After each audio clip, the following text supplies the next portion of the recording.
Kami melihat concern Bapak Ibu itu sebetulnya ada beberapa hal yang utama. Yang pertama terkait bagaimana OJK ini memulihkan kepercayaan publik.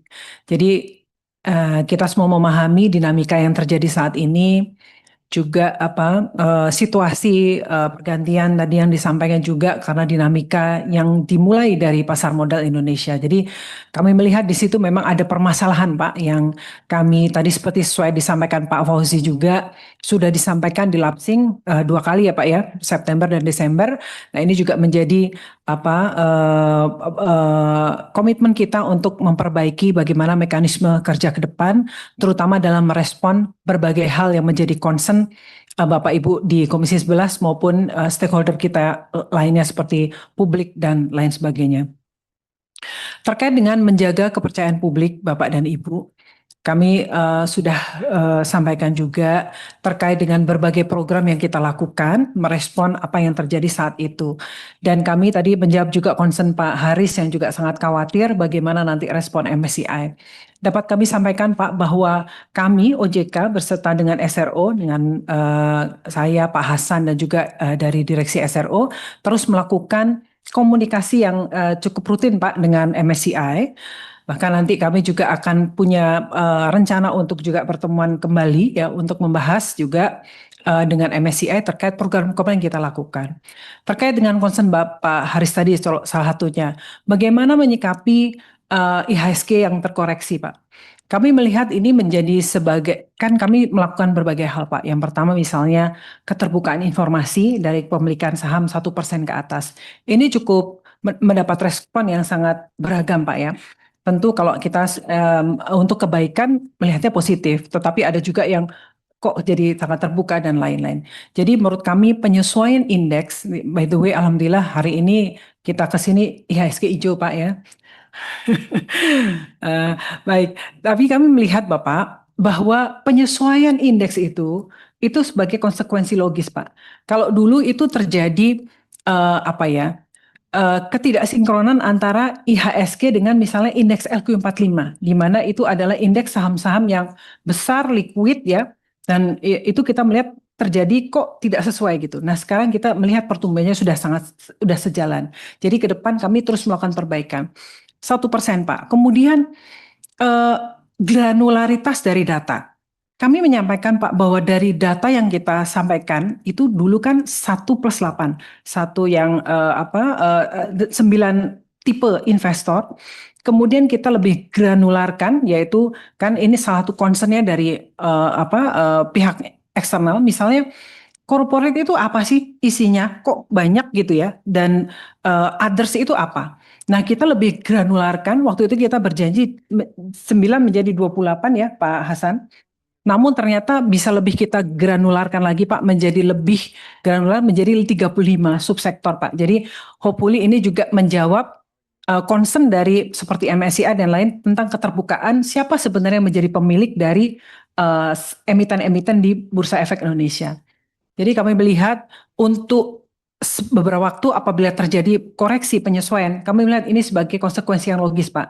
Tapi kami ingin berangkat dari situ kita benahi, ke depan kita bisa lebih maju, lebih mencerminkan apa yang perekonomian kita saat ini, terutama prospek ke depan, seperti itu Pak.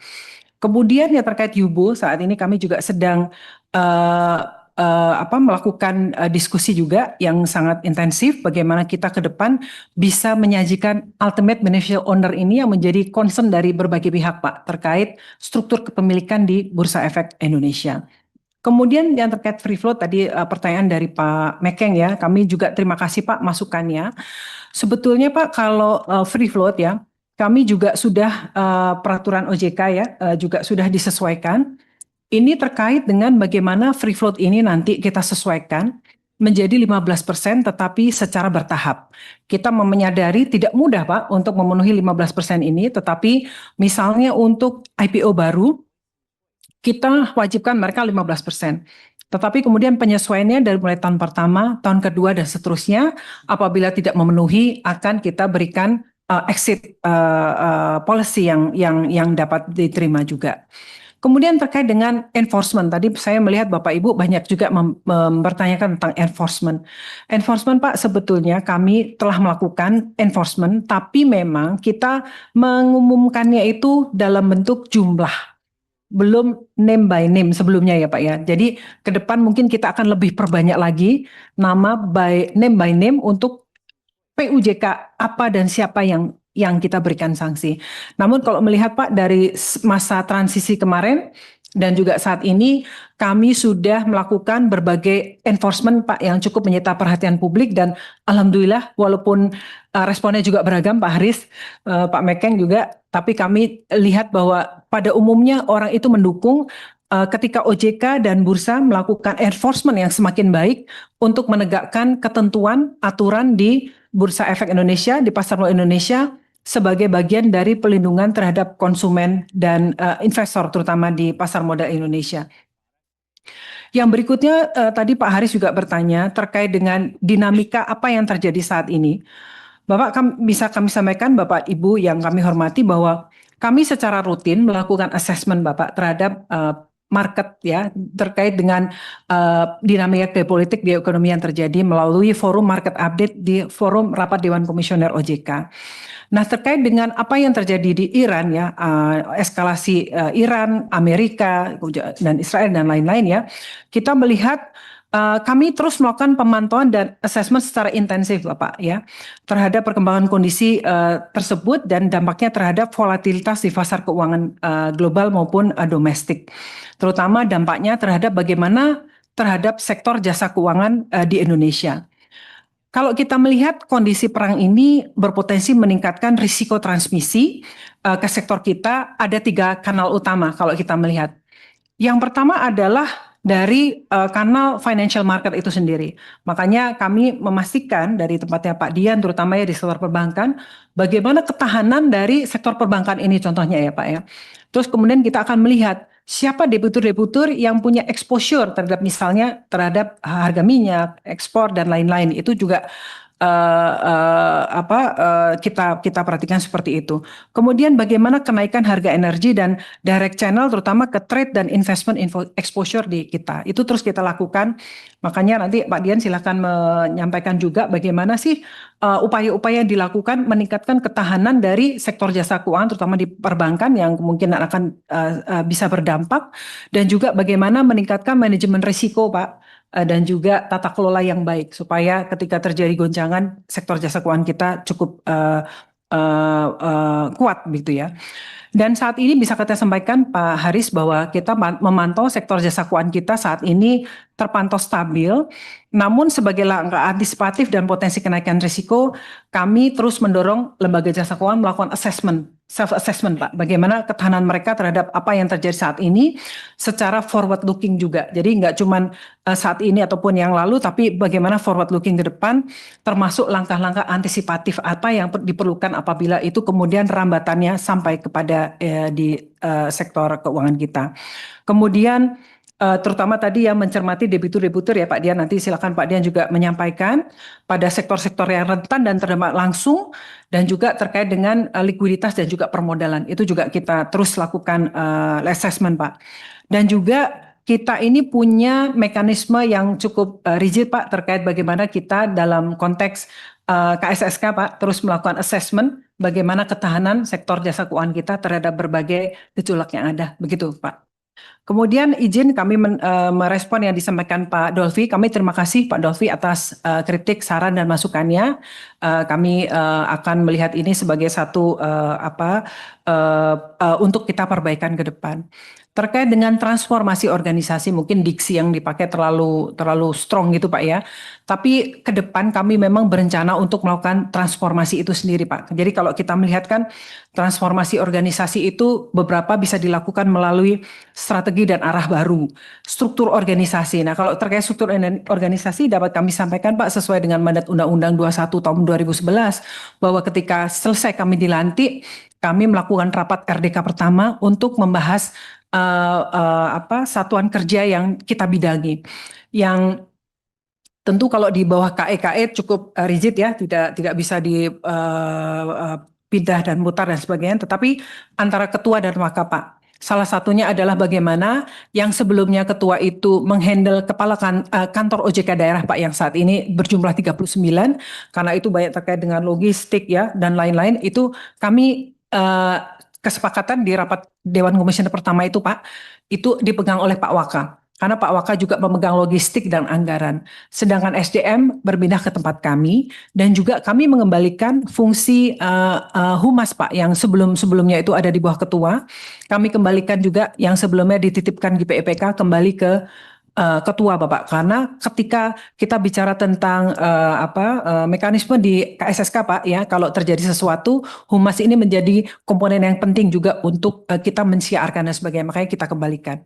Kemudian kita transformasi organisasi itu bisa dimaknai juga sebagai proses dan sistem kerja. Nah, tentunya ini juga akan kita komitmen Pak, bagaimana kita seperti tadi Pak Dolfi sampaikan, perbaikan bisnis proses dan lain-lain, kita terus melakukan perbaikan Pak, karena semua program ini karena berangkat dari kita menyadari bahwa masih banyak kekurangan dan banyak hal yang bisa kita tingkatkan. Contohnya terkait perizinan Bapak yang banyak menjadi permasalahan tadi, salah satu Bapak Ibu, Bapak juga menanyakan tentang perizinan yang dipandang lama dan lain-lain. Kami telah melakukan satu perbaikan proses bisnis Bapak, yang itu kemudian secara terintegrasi, yang tadinya itu ada 150 karyawan yang menghandle perizinan di setiap sektor, itu bisa kita integrasikan, sekarang kita perlu hanya sekitar 15 orang Pak. Jadi bagaimana itu juga menjadi efisiensi ke depan yang bisa kita kedepankan untuk bagaimana mungkin kalau OJK ini keterbatasan anggaran, kita tidak punya keleluasan untuk misalnya menambah orang gitu Pak. Tapi paling tidak dengan penyesuaian bisnis proses, tapi tadi yang seperti Pak Dolfi concern, kita bisa mengalokasikan secara lebih efektif untuk SDM OJK untuk melakukan fungsi-fungsi utama, misalnya melakukan pengawasan tadi seperti concern Bapak Ibu juga, kemudian pengaturan dan lain-lain. Jadi itu menjadi concern kami. Kemudian yang berikutnya Pak Dolfi, kita bisa sampaikan juga untuk budaya organisasi. Ini juga tentu saja tadi Pak Jidan juga sampaikan concern tentang budaya organisasi, SDM dan lain-lain. Ini juga menjadi satu hal yang kita rencanakan untuk dilakukan transformasi dan juga berbagai hal lainnya terkait SDM. Jadi betul sekali Pak Dolfi bahwa itu transformasi akan kita lakukan, tetapi izin Pak, kami baru seminggu Pak dilantik, jadi kami akan kita jadikan satu yang utama Pak, nanti akan kita sampaikan pastinya di dalam pertemuan dengan Bapak Ibu dan juga pertemuan berikutnya, dan juga kami juga terima kasih masukannya bahwa setiap program yang kita lakukan itu adalah harus ada IKU-nya Pak. Jadi ini juga kita sampaikan, karena kami berencana melakukan board retreat di antara para ADK. Jadi kita sepakati apa yang menjadi program prioritas kami, itu harus ada indeks untuk pengukuran kesuksesannya. Termasuk tadi misalnya di setiap sektor, tadi concern dari Pak Kamru, bagaimana misalnya sektor perbankan lebih bisa berkontribusi ya terhadap berbagai program yang ada untuk mendorong pertumbuhan ekonomi nasional. Kami juga berterima kasih Pak, tadi disampaikan juga oleh Bapak, bagaimana kita berangkat dari apa yang permasalahan yang ada untuk kemudian kita come up dengan berbagai program strategis tersebut. Mohon maaf kami tidak menyampaikan di sini, tetapi tentu ketika kita meramu ini kami sudah melakukan assessment Bapak, bahwa contohnya kenapa OJK concern terhadap pendalaman pasar, di mana ini juga merupakan concern dari forum KSSK juga, mohon maaf dari Kementerian Keuangan, BI, LPS, dan juga OJK, bagaimana kita bisa hadir untuk lebih bisa mendukung pertumbuhan ekonomi nasional. Kan sekarang misalnya kita banyak rely heavily on perbankan misalnya Pak. Bagaimana kemudian nanti sektornya Pak Hasan lebih bisa hadir untuk juga berkontribusi bagaimana sektor-sektor ini terhadap pertumbuhan ekonomi nasional dan berbagai program pemerintah tadi. Dan tadi ada pertanyaan yang cukup mendasar ya, bagaimana kita selalu mengedepankan ya, kita kalau kita melakukan pengawasan ya, pengaturan dan lain-lain, tentu yang kita kedepankan adalah kita independen. Tadi Ibu Andi ya, kami sampaikan bahwa memang secara bentuk kelembagaan seperti yang Bapak Ibu di sini yang mendesain dulu ya, bagaimana OJK ini secara kelembagaan disebut independen, tapi tentu kita tidak bisa terlepas dari kepentingan negara Ibu. Jadi makanya tadi disampaikan apa dukungan OJK dalam sektor keuangan untuk mendukung berbagai program prioritas yang tentu saja sudah disepakati bersama dan itu inline dengan rencana jangka panjang nasional kita. Jadi itu kenapa kita berangkat dari situ untuk lebih OJK bisa hadir. Tentu saja not to mention segala sesuatu yang menjadi tugas pokok kita terutama dalam rangka menjaga stabilitas sistem keuangan di Indonesia, dan pengaturan pengawasan kita lakukan Pak, tetapi 8 ini Pak Dolfi izin kami ini prioritaskan. Tapi terima kasih Bapak tadi sampaikan oleh Bapak, kita akan punya ikunya masing-masing dan akan kita sampaikan lebih lanjut. Terkait dengan pelindungan konsumen dan masyarakat, terima kasih Pak Primus juga tadi menyampaikan dan Pak Jidan juga tadi Pak Didi juga menyampaikan bagaimana pelindungan konsumen masyarakat ini. Nanti kami juga mengundang Pak Diki silakan untuk mengelaborasi lebih lanjut. Sebetulnya Pak, kalau kita lihat banyak yang sudah kita lakukan Pak sebetulnya dalam hal itu. Contoh tadi yang untuk scam dan fraud Pak. Kalau kita tidak berinisiasi mendirikan apa yang disebut Indonesia Anti Scam Center, setiap hari itu kita akan melihat dan kita tidak melakukan apa-apa terkait orang yang terkena scam dan fraud ini Pak. Jadi tadi Pak Primus menanyakan 9 triliun itu dalam jangka waktu 1 tahun Pak Primus, dan scam ini merupakan permasalahan yang dihadapi oleh semua negara di dunia Pak. Karena sekarang trennya itu memang itu. Belum lagi not to mention nanti concern Bapak Ibu juga larinya ke tempatnya Pak Hadi dalam kripto dan sebagainya. Tapi kami terus berusaha mencari solusi. Sistem apa yang bisa kita tingkatkan, kuatkan untuk kita bisa lebih membantu masyarakat. Contoh tadi misalnya kita pengembangan di anti scam center ini, saya bersyukur sekali Pak Diki yang terpilih Pak, nanti mungkin bisa dikoordinasikan dengan Bank Indonesia supaya bisa terkoneksi, bisa lebih cepat kita menangani scam di masyarakat ini. Dan kami kemarin sudah mengembalikan lebih dari 161 miliar rupiah kepada masyarakat. Yang ini kami yakin juga ke depan dengan bantuan semua pihak ya, terutama dari tadi Pak Jidan sampaikan, ayo Bu, kapan Satgas Pasti bisa diundang ke sini. Kami sudah berkoordinasi dengan sangat baik Pak, tapi kami akan upayakan juga bisa, nanti kami tentu menunggu arahan apakah itu dimungkinkan mengundang semua stakeholder ada di sini. Itu juga sangat koordinasi sangat baik Pak dengan berbagai APKAKU, APH, terutama misalnya di Anti Scam Center ini orang melapor udah otomatis sebagai laporan kepada kepolisian. Jadi itu udah sangat membantu masyarakat Pak. Jadi kami terus melakukan perbaikan dan itu terus menjadi concern kami dalam upaya pelindungan masyarakat. Terkait pertanyaan Pak Didi Pak, tadi berarti itu masuknya ke dalam penanganan Satgas Pasti Pak, bukan di fraud itu sendiri. Di Satgas Pasti nama yang Bapak sampaikan itu sudah menjadi diskusi kita yang cukup intensif Pak, antara OJK juga dengan kepolisian, dengan kementerian terkait dan sebagainya. Dan itu memang kita ketahui Pak, itu menjadi concern yang cukup luas ya Pak ya. Dan kita terus melakukan upaya untuk melindungi masyarakat karena ini jatuhnya adalah investasi ilegal Pak ya, bukan PUJK begitu. Kemudian saya izin ya Pak ya, banyak yang harus direspon. Tadi terkait dengan izin, tadi Pak Mulyadi, terima kasih Pak ya untuk Pak Mulyadi udah meninggalkan tempat. Kami berterima kasih atas dukungan Bapak ya, tadi sampaikan sebagai dukungan untuk kami. Kami telah melakukan berbagai hal tadi, baik rencana percepatan aksi reformasi integritas, kemudian di seluruh sektor ya, dan juga penegakan hukum. Kemudian yang kedua, tadi yang saya izin respon satu-satu tentang dari Pak Melki, tapi Pak Melki sudah pulang juga, sebagian sudah saya respon juga terkait dengan free float dan granularity dan pengawasan secara terintegrasi. Kemudian yang berikutnya dari Pak Galih tadi menyampaikan bagaimana kebijakan tadi. Pak Galih juga sudah pulang. Pelindungan konsumen dan masyarakat itu harusnya tidak diurutan ke bawah. Tapi Pak, sesuai tugas kita adalah pengaturan, pengawasan, dan pelindungan terhadap konsumen dan masyarakat. Ini juga menjadi satu prioritas yang utama.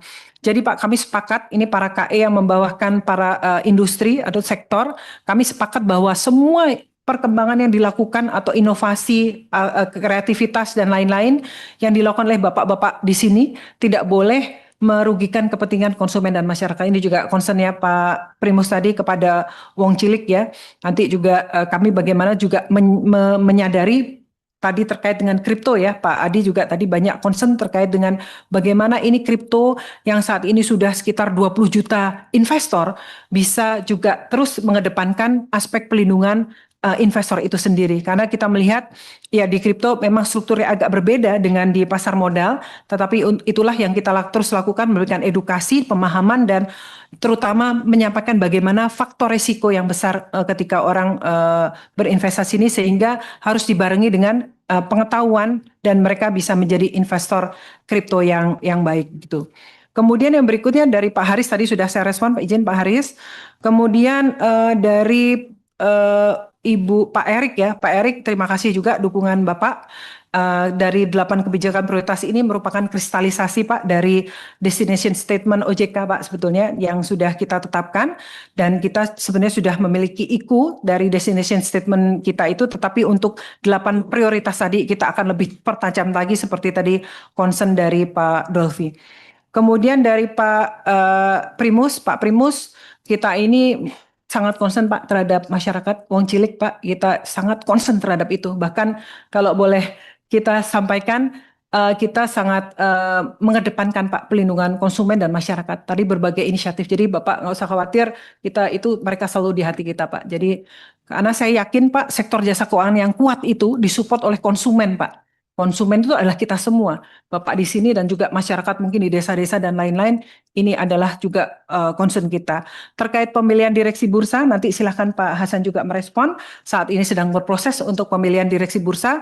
Tentunya kita kedepankan mereka-mereka yang memiliki kompetensi dan integritas Pak, itu. Tanpa kita tidak boleh melihat selain itu.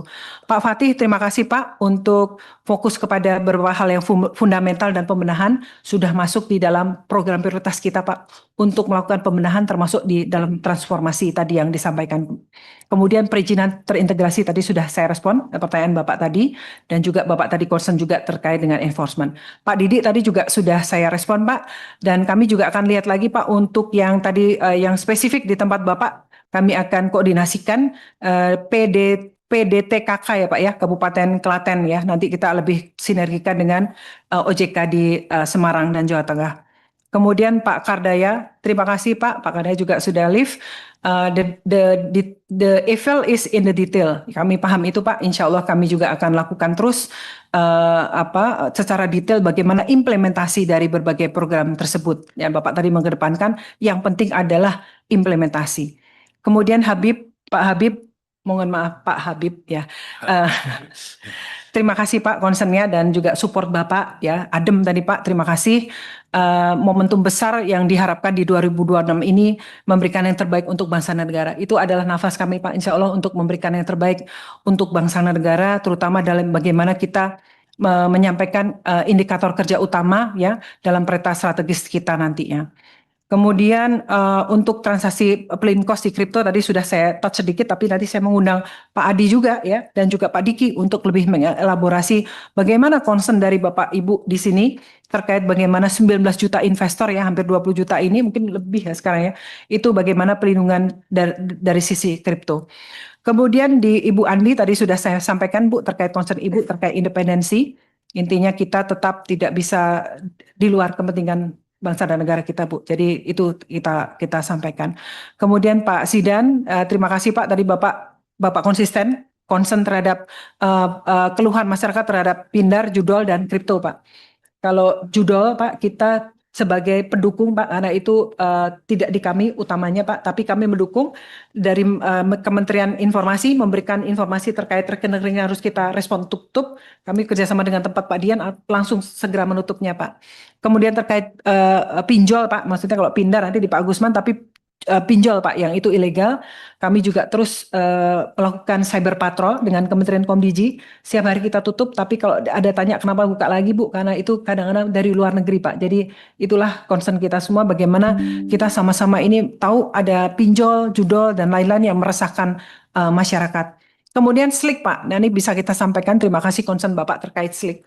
SLIK ini Pak, kita semua tahu Pak, manfaat SLIK ini luar biasa ya Pak ya. Jadi untuk ketahanan sektor keuangan kita juga, bagaimana itu memberikan profil orang per orang, menjadikan mereka konsumen yang bertanggung jawab juga Pak. Namun kami menyadari berbagai concern ya terkait mungkin dengan 3 juta rumah yang banyak terkendala misalnya dengan SLIK dan lain-lain.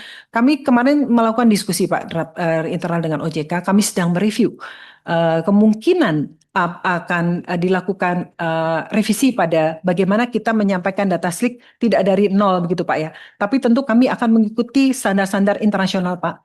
Bagaimana itu adalah merupakan satu assessment juga Pak terhadap sektor jasa keuangan di suatu negara. Bagaimana keterbukaan informasi terhadap kredit scoring orang terutama dengan catatan keuangan seperti ini. Begitu Pak ya. Insya Allah Pak sedang on the pipeline. Kemudian Pak Mustafa, terima kasih Bapak untuk data-data. Ini kami paham Pak, kredibilitas data Pak. Ini kami sering juga dalam pengawasan kami menemukan ketika PUJK memberikan pembiayaan begitu ya Pak ya. Itu kadang-kadang bodong begitu Pak ya. Ada pengepulnya dan lain-lain. Itu kami menyadari dan kami yakin dari tempatnya Pak Dian juga sedang terus melakukan perbaikan terhadap integritas data KYC-nya, kerjasama dengan Dukcapil dan seterusnya. Pak Charles, terima kasih Pak untuk support Bapak terkait bagaimana OJK harus terus menjaga dan memulihkan kepercayaan publik yang sedang saat ini kita hadapi, dan terkait finfluencer sesuai dengan arahan Bapak Ibu di Komisi 11. Saat ini kita sedang finalisasi Pak untuk POJK finfluencer ini. Namun yang untuk di pasar modal itu bisa menggunakan Undang-Undang Pasar Modal nomor 8 tahun 95 ini, bahwa mereka yang menyampaikan sesuatu ucapan yang kemudian ternyata bisa merugikan dan lain sebagainya yang tidak dengan hati-hati itu bisa dikenakan. Itu sudah kita kenakan satu finfluencer yang cukup beritanya cukup positif ya, ternyata direspon oleh berbagai pihak yang menjadi korban. Pak Fauzi Amro, terima kasih Bapak atas dukungan kepada kita, mengingatkan sekaligus menjadi pengingat buat kita semua Pak terkait tadi misalnya mekanisme lapsing dan lain-lain yang harus kita tindak lanjuti dengan segera baik dan kita laporkan kepada Bapak. Dan juga Bapak tadi menyampaikan dari 8 program itu ada KPI-nya Pak yang harus kita granularkan ya, kita cascading dari itu Pak, dan kita akan sampaikan di forum ini. Dan terkait pay later sudah banyak diskusi juga ya, Bapak tadi sampaikan ini juga menjadi concern kita Pak. BNPL ini menjadi concern juga di hampir semua regulator di seluruh dunia Pak. Kita ketemu di forum seperti IOSCO dan lain-lain. Karena ini juga menyebabkan masyarakat kita disebut over indebtedness alias kebanyakan utang itu loh Pak. Karena dimudahkan dan lain-lain. Makanya sebetulnya sistem kayak SLIK itu Pak, credit scoring itu diperlukan supaya tidak seperti itu. Tapi lagi-lagi Pak, kami sedang mereview supaya itu juga semua pihak bisa dibantu keberadaan untuk misalnya tadi program rumah dan lain-lain dengan adanya SLIK yang mungkin tidak dari nol gitu Pak ya. Tapi ini sedang kita proses kita. Tadi Pak Dolvi sudah saya respon, terima kasih sekali lagi Pak untuk masukannya, kita akan perbaiki lebih lanjut. Bu Anis terkait transformasi kelembagaan dan SDM OJK, terima kasih Bu. Bagaimana OJK ini mengelola trade off Bu antara, Ibu Anis sudah meninggalkan tempat juga, tapi intinya Pak kita semua mendorong sektor jasa keuangan terus pertama tentu kita fokus pada stabilitas ya Pak ya, tapi nggak bisa stabil kita mendorong stabilitas tapi juga mendorong mereka tuh tumbuh dan tetap mengedepankan perlindungan konsumen dan masyarakat. Itu concern kami. Pak Kamru juga sudah meninggalkan tempat tadi terkait data granularitas dari data yang ditanyakan, nanti kami akan support dan mungkin Pak Dian juga akan merespon. Insya Allah sudah kami jawab semua Pak. Mungkin kalau belum terlalu detail kami mengundang, silahkan mungkin izin siapa, Pak Waka atau Pak Dian atau siapa yang menjawab dulu. Izin Pak Pimpinan boleh? Terima kasih. Apa lebih baik tertulis saja Bu. Kita jam 2 mau ada rapat lagi. Kasih, ada Pak. rapat Baik, lagi. Itu. Bapak Ibu sekalian, di forum berikutnya kan kita masih banyak dengan ini. Tapi saya jawaban-jawaban yang diberikan oleh Ketua OJK hari ini memberikan banyak kita optimisme. Tekanan pasar bisa dijawab dan tekanan politik dari banyak pertanyaan bisa dijawab dengan sangat bagus. Dan ini memberikan kita beberapa poin tentang harapan ke depan. Dan di tangan perempuan, kita bisa berharap banyak OJK ini bisa dikelola dengan lebih baik.